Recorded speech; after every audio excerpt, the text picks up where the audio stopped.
मंडळी, सह्याद्रीच्या अंगाखांद्यावर वसलेले अनेक किल्ले आपल्याला परिचित आहेत, पण अलिबागमधील समुद्राच्या साक्षीने उभ्या असलेल्या, निसर्गाच्या कवेत विसावलेल्या, एक शांत व जाज्वल्य ऐतिहासिक वारसा असलेल्या एका किल्ल्याला आज आपण भेट देणार आहोत, जो किल्ला पुरंदरच्या तहाच्या 23 किल्ल्यांच्या यादीत देखील आहे।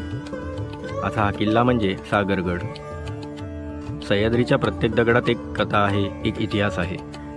ह्या तांबड्या मातीत पायपीट, हा प्रवास, हा केवळ एखाद्या किल्ल्यासाठीचा नाही, तर हा प्रवास आहे एका अनुभवाचा, जिथे प्रत्येक पावलावर इतिहासाच्या खुणा आहेत आणि प्रत्येक वळणावर निसर्गनिर्मित सळसळत्या झुडपांच्या पानातून ऐकू येणाऱ्या कविता। सागरगडाची वाट आपल्याला थकवते, पण थांबवत नाही। गर्द जंगल, दगडधोंड्यांनी भरलेली वाट आणि मध्येच ऐकू येणारा एखादा पक्ष्याचा आवाज मनात शांतता पसरवतो।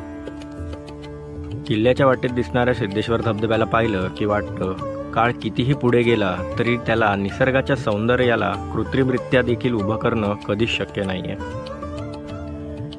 येथील महिषासूर मर्दिनीचे मंदिर, शेजारील सिद्धेश्वराचे देऊळ आणि पांडवकुंड हे आध्यात्मिक वातावरण जाणीव करून देते की सागरगड केवळ युद्धाचा भाग नव्हे, तर श्रद्धेचा आणि साधनेचा देखील साक्षीदार होता। त्यातही मराठे म्हणजे फक्त धर्म धर्म धर्म म्हणून धर्मविधींना कवटाळून न बसता धर्म आणि कर्म या दोघांना समान महत्त्व देऊनच आज इतिहासात अजरामर झाले आहेत, जी बाब आजच्या जनतेला देखील समजून घेणे गरजेचे आहे। तसंच हा किल्ला प्राचीन काळात सातवाहनांपासून ते शिलाहार आणि यादवांपर्यंत अनेक राजवटींचा साक्षीदार राहिला। पुढे बहामनी सुलतानांनी याचा उपयोग चौल बंदराच्या रक्षणासाठी केला। पण या गडाच्या नशिबाला खऱ्या अर्थाने कलाटणी मिळाली ती इसवी सन 1660 मध्ये, जेव्हा छत्रपती शिवाजी महाराजांनी हा किल्ला जिंकून आपल्या ताब्यात घेतला। महाराजांनी घेतलेल्या किल्ल्यांपैकी हा एक महत्त्वाचा किल्ला होता, परंतु पुरंदरच्या तहात काही काळ तो मुघलांच्या ताब्यात देखील गेला। पुढे आग्र्यावरून सुटका झाल्यावर महाराजांनी तो पुन्हा जिंकून स्वराज्यात आणला। छत्रपती संभाजी महाराजांच्या मृत्यूनंतर दुर्दैवाने सागरगड सिद्धीने ताब्यात घेतला, पण कान्होजी आंग्रे, कुलाब्याचे भिवाजी गुजर, आरमार प्रमुख सिधोजी यांनी 1698 साली सिद्धीकडून हा किल्ला जिंकून पुन्हा स्वराज्यात घेतला। आंग्रे घराणे या किल्ल्याचा वापर आपल्या सागरी आरमारी मोहिमांसाठी करत। त्यावेळी या गडाची वाट कुलाबा आणि खांदेरीसारख्या किल्ल्यांशी जोडण्यात आली असावी। मराठ्यांच्या सागरी साम्राज्याला बळ देणारा हा दुर्ग अखेर इसवी सन 1818 मध्ये तिसऱ्या इंग्रज मराठा युद्धात ब्रिटिशांनी आपल्या अधिपत्याखाली घेतला।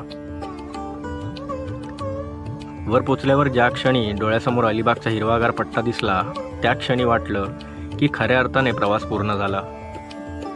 किल्ल्यावरील वानरटोक हे ठिकाण जितकं सुंदर तितकंच न्यायबद्ध, जिथून कैद्यांना त्यांच्या गुन्ह्याच्या शिक्षेसाठी खाली फेकलं जायचं, ज्याला कडेलोट म्हणतात। इतिहासाची ही एक भयाण बाजू मनाला विचार करायला भाग पडते की या जन्मीच फेडून जावं लागतं। सागरगड म्हणजे केवळ डोंगरावरील अवशेष नव्हे, तो आहे आठवणींचा, संघर्षाचा आणि स्वाभिमानाचा स्मारक।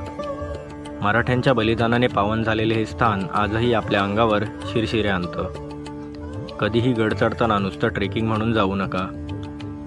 त्या सह्याद्रीच्या दऱ्यात, त्या मळलेल्या वाटेत आणि त्या किल्ल्यावरील भग्न मंदिरात एकदा मन गुंतवून बघाच, तुमचंही आयुष्य कसं बदलून जातं, सकारात्मक व समाधानी होऊन जातं। आता पुरता निरोप घेतो, पुन्हा जमेल तसं भेटत राहू। जय महाराष्ट्र।